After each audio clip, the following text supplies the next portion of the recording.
السلام علیکم۔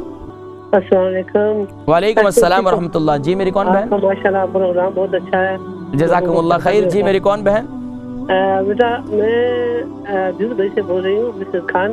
جی تو بلڈ پریشر کے بارے میں پوچھنا ہے، میرا بلڈ پریشر بہت ہائی رہتا ہے۔ کتنی عمر ہے آپ کی؟ جی 63۔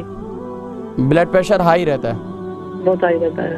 ٹھیک ہے، پروگرام دیکھیں، میں ذکر کرتا ہوں۔ بہت شکریہ، جزاکم اللہ۔ ان کی عمر 63 ہے اور بلڈ پریشر ہائی رہتا ہے۔ دیکھیں بلڈ پریشر کی کئی وجوہات ہیں۔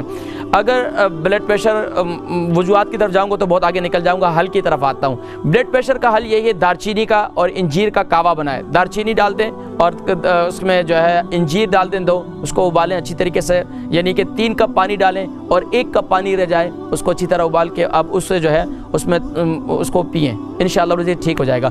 اور اسی طریقے سے اگر بلڈ پریشر بہت زیادہ ہائی رہتا ہے تو یہ آیہ مبارکہ آیت نمبر 134 ہے، پارہ نمبر جو ہے 4 سورہ آل عمران، والکاظمین الغیظ والعافین عن الناس واللہ یحب المحسنین۔ اگر بلڈ پریشر ہائی رہتا ہے تو یہ دعا پڑھیں۔ اگر بلڈ پریشر لو رہتا ہے تو سجدے میں جا کر کثرت کے ساتھ کم از کم ایک سجدے میں آپ کم سے کم بھی 23 بار یا 33 بار سبحان ربی الاعلیٰ پڑھیں۔ سجدے میں جا کر جب بھی بلڈ پریشر لو ہو تو سجدے میں جا کر سبحان ربی الاعلیٰ پڑھیں 33 بار یا 23 بار، تو انشاءاللہ بلڈ پریشر انشاءاللہ آپ کا نارمل ہو جائے گا۔